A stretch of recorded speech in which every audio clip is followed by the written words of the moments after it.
Determinado, walang makakapigil, determinado. Aking sentido bumabasag ng mga bungo. Ito nang uling bersikulong maririnig mo galing sa iyong berdugo. I want to strangle him. Hey everyone, welcome back to my channel, Forever Here. I hope that you are all doing well. And all thanks to you for sharing Justin's Surreal exclusive rough cut with me. Because of that, I found this. So now we're going to hear from Pablo and Josue why they were determined to release Determinado. Now, I want to tell you why they should have released this. Can you imagine if this song stayed in the vault?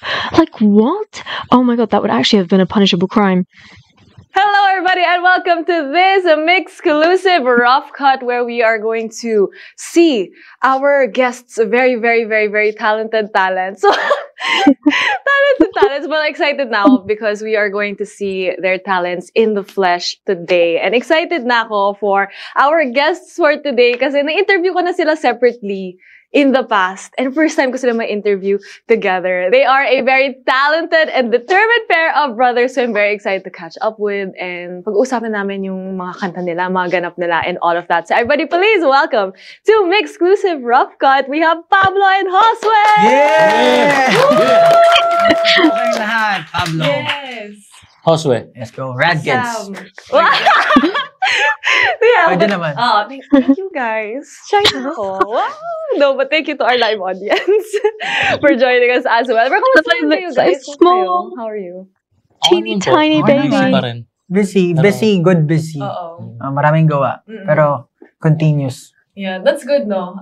Na-mention ko kanina na na-interview ko na kayo many times with, you know, different occasions, yeah. Diba? And during the pandemic yun, diba? And at that time, syempre, medyo ano pa yung, iba yung life na, diba? And sobra. now, it's good na you're busy in a different sense, diba? Okay. Wala lang kasi, wala. Sige. Naalala ko yung pandemic. Naalala ko yung pandemic. Most of the songs that we made kasi was during the pandemic na nagawa. So, yeah. Oh, diba? And at that point, akala natin, di natin alam kung kailan matatapos yung pandemic, diba? And now we're here. Weird, no? Medyo weird. Pag naalala natin yung pandemic. Wala siya. Doon po ako na-interview nun eh. Yeah, sa room ko kung saan ako nag-isolate. Tapos tinakpan ko lang yung walls na black. Madumi. ng Cortina. Cortina. Tapos nalaglag yung cortina. Oh no! Pero naalala ko ngayon, parang one-on-one kami. Diba? Through the internet, thank God. Pero ngayon, in the flesh na tayo dito. And I'm so excited kasi first time ko nga kayo may interview as a pair. And dito sa Rough Cut, medyo exciting siya kasi yun nga, maririnig namin yung talents nyo in the flesh. Sana meron. Ano ba yan? Siyempre meron. Tingnan natin. Ako din, Pablo. sana meron. But ready na ba kayo to sample the song for today? Yes. Agad? Sige. Yeah. Game We don't waste time here, Pablo. Ano bang kanta yung isa-sample natin? Ako din pala. Yung isa-sample po namin, Determinado. May MV po yan sa YouTube. Yes. Tell us. Go stream right now. May MV yan sa YouTube. Dami nagtanong, ba't bang gusto? Yeah. Akin na lang, dasali ka rito. Takbo ng utak ko, may malayo sa iyo, maniobra palayo sa kakitirang yon. Kargadot ng puno na rin ng galit to, pero di ako magpapalunod sa lait nyo. Patuloy ang andar kahit na bali-bali ko. Dude, Sa aking daanan, sumpang to ay mababalik ko. Ano bang sabi ko? Oy, galing. Galing! Napigilan ako napigilan ako. Dapat tuloy-tuloy yun eh. Hindi mo tinuloy. Ayoko na umpisa. Yan ang talent. Talent talaga eh. Yun talaga. In-awe ako dun. What? Hello. Ako nasunod, diba? Yes, go. Ano bang sabi ko? Ano magsabi? Determinado, walang makakapigil, determinado. Aking sentido bumabasag ng mga bungo. Ito nang uling bersikulong maririnig mo galing sa iyong berdugo. I want to strangle him. Is that it? Wala. Na-inod din siya. Na-inod din ako. Ano bagayan? Ay. But grabe! I love it, guys. Oh my God, that's why I love Rough Cut. Kasi naririnig talaga namin. Yung talent yun naman talaga, Gabin. It's so... Pasado naman ba? Oo, syempre. With flying colors. 10 out of 10. 10. Pwede na. 10 out of 10. Okay. Oo. So, hindi ko parang hindi siya obvious. We're 10 out of 10 talaga. Grabe. Actually, no. I would say 100 out of 10. Pero... I don't think that's math. So, Overqualified ka na ba? oh, with flying colors talaga. But such a great song. And I love the original, syempre, yung recorded version. Pero dito nga, narinig ko talaga yung... I can't even boses imagine ninyo what that feels like. I'm so in the jealous. flesh. And it's so good. Ako din na-in-awe. Na-in-awe din ako. And Talaga ba? And the funny thing is, I mean, look at them sat there and they look really harmless, like really good boys. But no, like they're really dangerous. parang yung boses niya, The parang, industry should be I don't know aware. how to do it. Ayaw mag-support. Kaya parang growl na, parang, Yeah. medyo ano nga po siya, medyo tiring kantahin siya. Talaga. Kasi kailangan mo buka yung bibig mo tsaka yung boses talaga pabuga. So, pinapractice mo ba yun? Siguro po na-practice na siya. Kasi nag-rap po, pag ganun po ako mag-rap Yeah. talaga eh. So parang na-practice na rin siya at the same time pag sumasabay ako sa ibang kanta. Madalas nga tinatanong ng people. Kasi medyo same kami ng Yes, atake. oo. Aggressive Yeah. talaga. Yes. Tapos tinatanong ng mga tao, hindi ba kayo napapagod? Pero parang sa akin, actually sa akin, sobrang natural lang siya. Hindi ako napapagod. Even parang pag nag-a-adlib ako, mga ganun bagay. Yeah, Hindi talaga his siya voice is made for it. Sabi ko tiring eh. Medyo tiring. Pero baka naisip ko kasi sa Hindi, sa recording. boses, sa boses. so, Sa boses. tsaka sa Yeah. recording, pag ni-record, siyempre kasi maraming takes, di ba? Yeah. So sigaw ka ng sigaw dun sa mic. Oo, pag inulit-ulit. Pero I'm inulit-ulit. sure pag nag-all out talaga kayo and it's yun na talaga yun. I'm sure. I mean, for all of us, kasi very unique siya eh. Hindi naman lahat kaya gawin yung ganong boses. And minsan, hindi ganun ka-natural for others. Kaya akala nga nung iba, parang hindi ba nakakapagod? Pero for you, I'm really very jealous of natural that voice siya, which is type, you great. know? And I think perfect siya sa Determinado because yun yung song, di ba? Yep. Very aggressive. Yeah. Yung parang messaging din ng kanta. So, pag-usapan natin, ano ba yung parang naging proseso niyo sa pagbuo ng Determinado? Like, what inspired it and all of that? Sa totoo niyan, lahat ng mga, I think lahat ng mga works na magkasama kami, initiative niya. So, kumbaga, may madidinig akong music na ginagawa niya. Tapos, parang, pag naging interested ako, sasabihin ko sa kanya, lapatan natin ng something. Tapos, from there, i-improve na namin siya. Pero, ganun nag-work yung parang dynamics namin. So, with this one specifically, yung Determinado, paano ba nagsimula siya? Parang, did it start with a beat? Like, yeah. Start with a beat po. So, parang, kasi yung beat na yan, ginawa ko po siya yung pandemic nga din po. Tapos, actually may compilation po ako ng mga beat eh. Yeah. Tapos nandun pa po yun sa lumang computer Back ko. up that old computer. Na files na lang siya na isang buo, hindi na yung pinaka-project. So, I had to, remake. Ni-remake ko po yung nung nirelease na namin. Tapos po, syempre, pa po nun eh, bago pa lang ako nag-rap doon. So, gigil pa yung parang gusto ko nito, gusto kong, yun po, makilala, kumbaga ganon. Tapos, gumawa ako ng ganong instrumental na... Talent to be able to do that. May when he was title na siya. starting Determinado out. talaga yung title Oh, niya. from the very start. Yun Kahit wala pa talaga. pong lyrics, determinado na yung title niya. Tapos yun po, nung nakita niya sa mga drafts ko doon, nilapatan niya na po ng... Chorus na yung ginawa mo, di ba? Yung determinado, pati yung layo. Yeah. I wish somebody would ask them the question, like, what's harder, to have the instrumental set out already and then write lyrics to it? Or is it harder to have the melody and then think, what instruments do I want to, like, put around this? Like, what's harder? I just feel like this way round is so difficult. Like, not everybody can do this. I think that you have to have a really specific mind to be able to write lyrics to an already laid backing, and they're just so extra special. Very, parang ano ba yan? Hindi ko mahanap And yung like right to do term, pero justice yung to the part na already choir, there instrumental too. very, I feel like sobrang heavy niya na parang may messaging talaga siya na gusto ibigay. Yeah, parang siya, very powerful, anthemic, na parang nakaka-push talaga siya, nakaka-motivate ba ng isang tao. And I like na parang may title na siya kagad from the very start. Parang na-manifest siya. Even though pandemic siya, and ngayon lang siya officially na-release, parang na-manifest mo na determinado ka talaga bilang isang tao, di ba? Which I think is always a good thing. That's why I'm curious then, bakit ito yung napili nyong first release of 2024? Like, is there a significance kung bakit ito yung napili ninyo? Kasi I'm sure ang dami nyong nasulat, di ba? But why was Determinado yung parang pinakauna? So, for the longest time, I haven't released my solo music yet.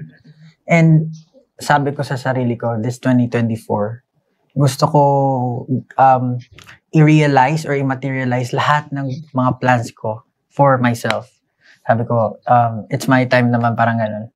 Tapos, So happy to nagkataon lang hear na that. yung gusto kong ilabas, yung messaging na gusto kong ilabas, kasama ko si Josue dun sa kanta na yun. And nagmamatch naman sa gusto kong mangyari. So, why not mag-start na kami dun sa Fire, yung determinado na yung release. Kaya po, may determinado ang unang release. Determinado ka na maglabas ng album. Yan! All I set. On the go. Hindi ko nga alam kung paano ko siya gagawin kasi hindi lang album yung gusto kong mangyari for this year. There's so many things that I couldn't, hindi ko pa pwede i-share, pero maganda na hindi ko i-share kasi baka hindi ko magawa. pero sabi ko sa sarili ko, My jinx, no? gagawin ko lahat ng Like what nandiyan naman yung else? mga tumutulong What sa akin other na than tao. albums? Pero in the best of my abilities, susubukan kong ma-release yun. Pero definitely yung album dapat. Yes. Start Number there. one priority. diba? Number one priority. Oo. Dapat priority nga, tama. Kasi It's gonna be the minsan best nga ang dami album. nating naiisip, Blind diba? Gusto faith. natin I just gawin, know it. pero hindi natin alam ano ba uunahin natin. But to have one goal first. In the meantime, the rest will follow. Diba? Sabi nga nila. And if not this year, can also be, the album this year. Tama, album this year. Please. Pero Non-negotiable na yung album. everything else will follow maybe in the next couple of years, diba? Which is the beauty of life. Yep. As long as you're determined and you work hard, lahat ng gusto nyong mangyari talaga. Totoo Like, diba, yun nga, determinado. It's now out for everybody, and I'm sure ang dami pa pwede nating abangan. So what else can we expect coming from you guys? May gusto ba kayong i-share? Yun nga po, ang Rad Kids naman po, hindi naman for ourselves lang kami gumagawa ng music.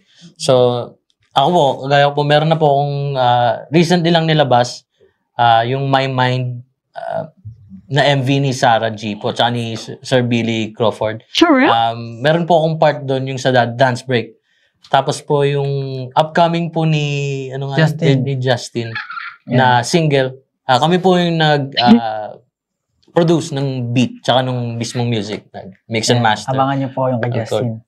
Exciting. Exciting. Marami pa po kaming projects na ginagawa. And siguro, yung mga artists na susunod, nandito rin sa Mix Exclusive. Makwento nila. Ano ba? Yun. Tapos ako siguro, definitely album this year. Pablo, yan, album. Yan, You can do it. Kaya yan. I believe. Nasabi na natin I this year. just can't wait. It will happen. Magulat ka na, December na, yun pala. Pag di po natupad, pakidelete na lang po yung video. Patake down na lang po yung video. Okay, so countdown kayo. We'll see if this interview is still up by December 2024.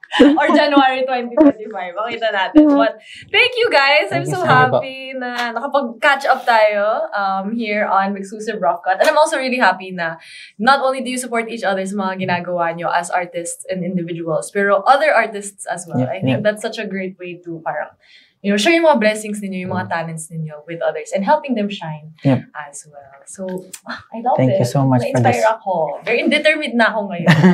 Sabi nga namin, determinasyong nakakahawa. Yun yung fire. Tama!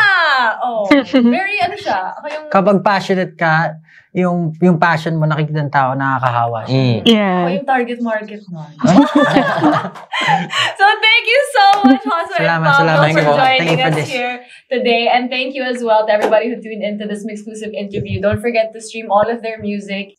I mean, this was way too short. I feel like if you're going to have two guests, then you should have like double the time. But that's just me, as always, on point, being really greedy. I just love it. I just could listen to the two of them talk about music forever. I just have so many questions that I hope one day somebody will ask them. I always wonder, like, if they have a fear that they'll run out of material. Like, because my mind doesn't work like that, I don't have that fear. But I just wonder, like, if you're a creator, if you write lyrics, if you create songs, you're going to hit a lull. You're not creating 24/7, 365 days a year. So when that lull happens, I wonder if, like, you're worried. If there's a real, like, because people have expectations, and especially, like, people are expecting you to release your full album and to continue creating for SB19, and in the long run to create for all the other artists that are going to come under the umbrella of 1Z. And I just wonder if there's that fear. They will be able to work through it, but what happens? Like, how did they get through that? What do they do? Because we've heard it from the other members. They go and they try different art forms to work through a lull or a low. But what happens if suddenly one day you go blank? I hope that day never comes, but it's just a question that I've always wanted to ask these two, because they have been on the attack from even when I didn't even know who Rad Kids were. They were attacking us through SB19's music, and long may it continue. I really, really want them to nurture many, many talents. And Pablo, give us the album. Josue, give us, I think Josue's already got an album. Give us another album. Give us a duet album, give us subunits, reach out to that, was it a girl group that they said that they've written something for? Reach out for them, do it. I just want them to be known worldwide. Do talk to me about these two amazing men. Just sitting here, it's really weird, like, Pablo seems really harmless, sat there, right? But you just see him, he's fiddling with his ring. His knee is tapping. At moments, he's looking Sam in the eye. He's right there. He's just got this presence that, yeah, I'd be really concerned taking his interview. I'd be like, oh gosh, I need to like pre-plan this for months in advance. Like, make sure that he doesn't repeat himself, make sure that he doesn't get angry, and just ask him something that's really going to like go outside the box, get him thinking. Because I just wouldn't want these two individuals, minds like this, to get bored. Like, these boys are not made for the same old questions, if you see what I mean. I like this. I'm loving this rough cut, and I hope that, yeah, again, we get to hear from all the other members on there as well, because obviously all of our boys are solo artists, and I look forward to it. Can't wait to hear what you have to say about this, and thank you so much for watching it with me. I hope that you had fun, and until I see you next time, take care, stay safe, bye.